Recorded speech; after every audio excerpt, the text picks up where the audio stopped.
ishyano riragwira, hari ibyo umuntu yumva akabura uko abigira.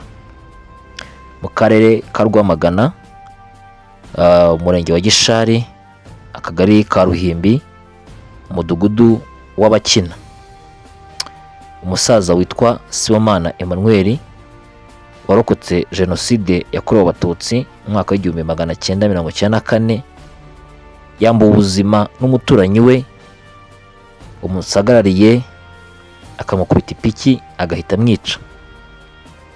Ni ibintu bikomeye nyuma y'uko Perezida wa Repubulika abiyamye akabwira umuntu wese ugambirira kwambura ubuzima ndetse no kugira nabi warokotse jenoside yakorewe abatutsi mu 1994 yuko akwiye kubihagarika akabyumva nk'inshingano ze cyangwa se nk'ibintu akwiriye gucira kuko birura.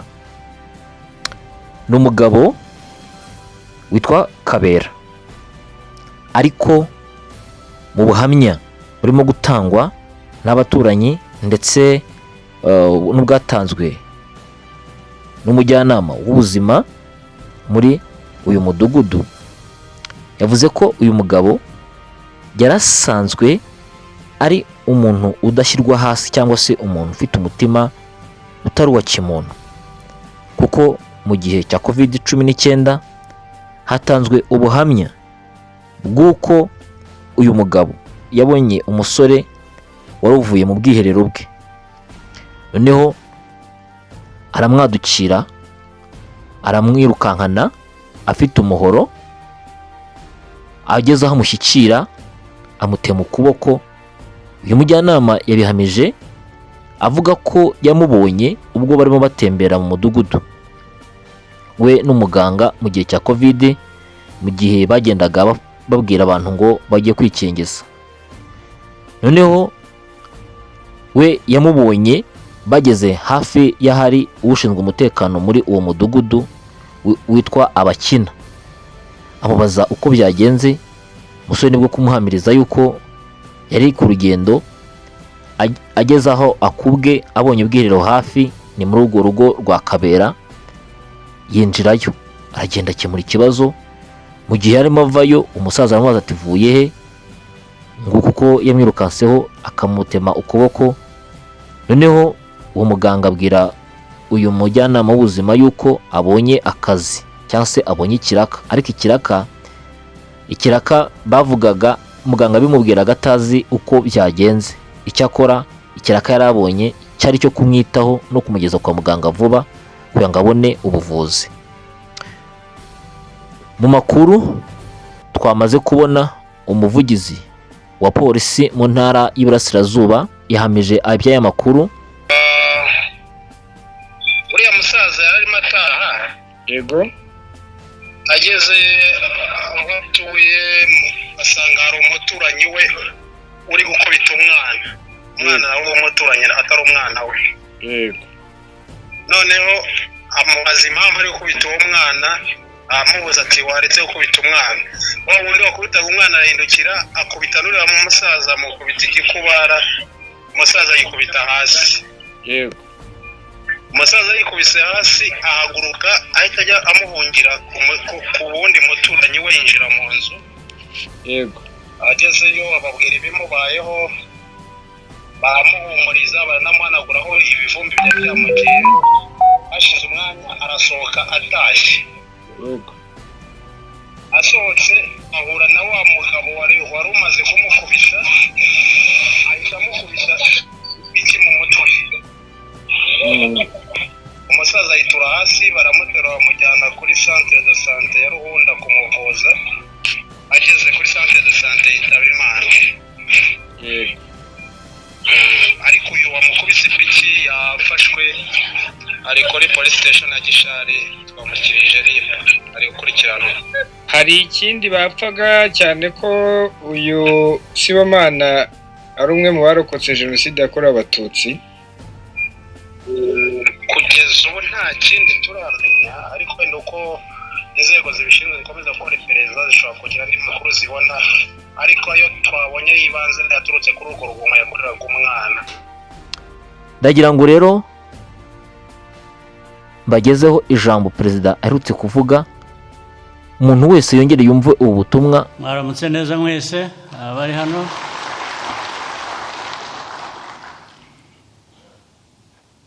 Nagira ngo mbanze mbashimire kuba mwaje mwese ngo twitabire uyu muhango wo gushyiraho Chief Justice n'umwungirije Domitira Mukantaganzwa na Alphonse Etiarem. Mbere yo gukomeza ariko reka mbanze nshimire cyane abo basimbuye, ariko cyane cyane mpereye kuri Chief Justice ushoje igihe Nteziryayo. Abashimiye cyane, mwakoze akazi keza.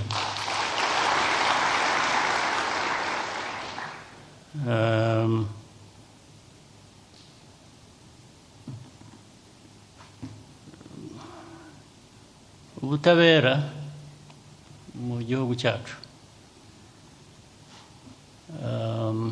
bwagenze nabi cyane imyaka myinshi, ariko cyane cyane bishingira kuri politiki, ndetse bivamo abanyarwanda kutabana, kutumvikana no kwicana. Ibyo byarabaye, aho niho tuva. Ariko aho tujya nabyo bimaze kumvikana igihe kirekire, ni ahandi, kandi ni ngombwa uburyo icyo dusaba abantu no kubyumva batyo, bakurikiza ibyiza byo kubana neza, bagakurikiza ubutabera n'amategeko tugomba kwisangamo.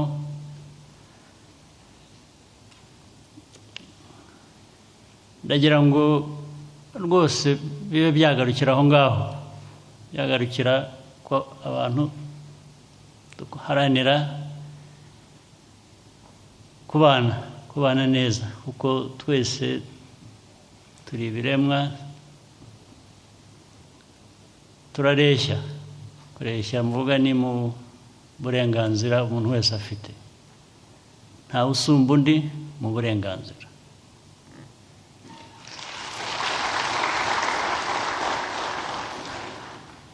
Niko ubutabera bwacu rero bukwiriye kubidufashamo. Icyo mvugira ngo bikwiriye kugarukira aho ngaho, sinifuza ko ubutabera bwananirwa kuduha ibyo, hakagomba gukoreshwa ubundi buryo. Nta buryo bundi bukwiriye kuba ubundi busimbura ubutabera. Ariko aho ubutabera butari, aho budakoze, ibindi birakorwa.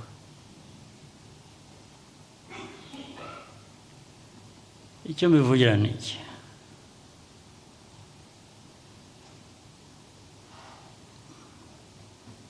navuze amateka yacu.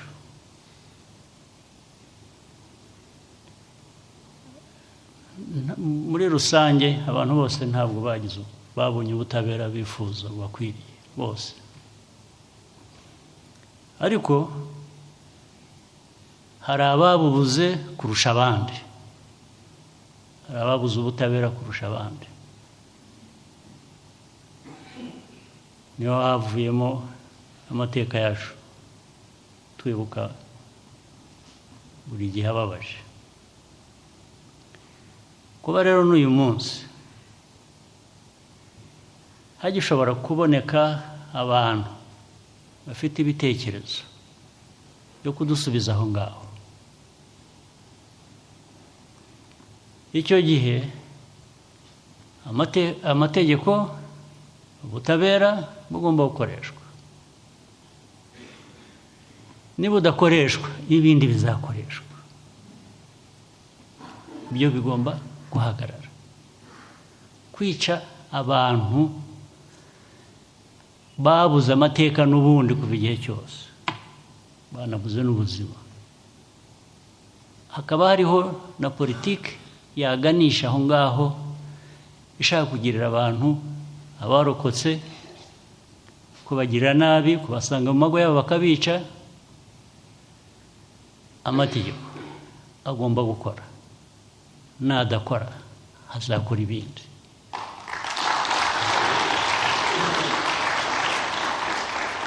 Ibyo kandi ndabyatuye nababwiye buri wese anyumve, bigomba guhagarara.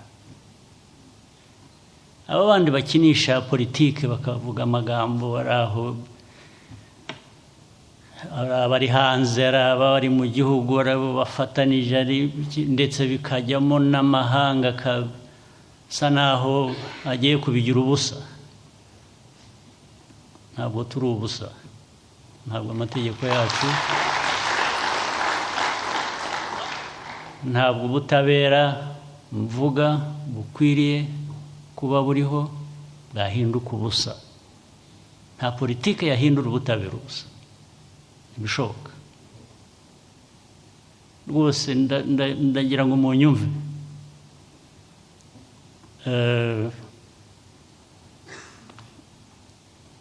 si ngombwa ngo muzabibone, ntabwo ari ngombwa, bishobora no guhagarara abantu batabibona. Si aho bigarukira gusa rero, ariko ibyo ni byo by'ingenzi nashaka kwatura. Hari ibindi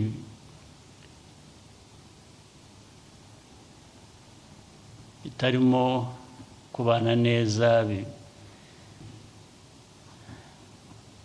byigwizaho ibintu, umutungo wa twese w'abanyarwanda bose ukwiriye kubuvamo ibibaramira mu byinshi, bafitemo ibibazo, abantu ku giti cyabo bakawugira uwabo bakawusesagura. Nabyo bigomba guhagarara.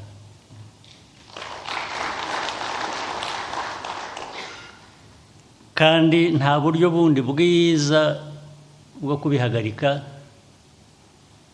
bitanyuze mu butabera, bitanyuze mu mategeko. Nta bundi buryo. Ibyo byo sinirirwa nkomeza ngo mvuge ko n'ubundi buryo bwakoreshwa, kuko ndibwira ko amategeko, ubutabera dufite bikoze neza bishobora kubiturangiriza.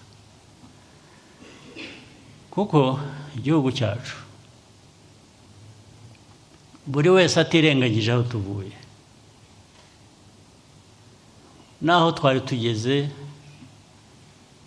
n'inzira turimo, aho tugana haracyari kure, ariko turifuza kuhagera.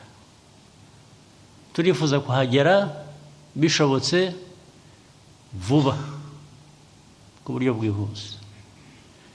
Ibyo bitudindiza rero bituruka mu mico mibi gusa, abantu twafatanya tukabirwanya, nabyo byahagarara. Bityo igihugu cyacu kigatera imbere, ntikibe igihugu cyahuye n'ibibazo byinshi kikaba igihugu kivuyemo kwiheba ndetse no kubirekera iyaturemye ngo abe ariyo kubirekera ibyo twarekera iyaturemye n'ibindi biturenze, ariko ibyo ntibiturenze. Rero ndabasaba rwose ko twakora ibishoboka, kandi turabishoboye dufatanije, kugira ngo duhindure amateka mabi y'igihugu cyacu binyuze muri ubwo buryo navugaga. Nanone rero reka nongere nshimire abayoboraga ubutabera kuri uriya rwego rwa Supreme Court, Chief Justice wari uriho, ngira ngo ibibazo byabaye cyangwa biriho n'ubu tugikomeza gushaka gukemura, nta kuntu mutagerageje ngo nabyo bishobore gukemuka. Abagiyeho rero bashya nabo barabyumva ko dukwiye gukomeza muri iyo nzira ndetse tugatera indi ntambwe bijyanye n'igihe tugezemo. Mwese ndabashimiye rero, kandi nagira ngo mbonereho uyu mwanya tugiye gusoza umwaka, mbifurize Noheli nziza, ubunane bwiza, mugire ubuzima bwiza. Murakoze.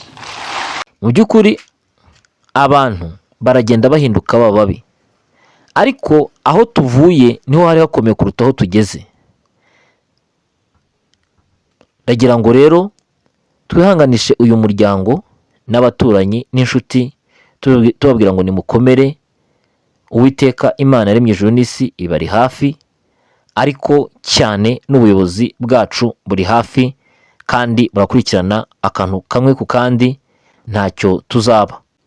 Ntabwo ibi bikwiriye, twamaganye ubugome n'igisa nabwo, kuko ibi bidakwiriye mu Rwanda rwacu aho tugeze uyu munsi.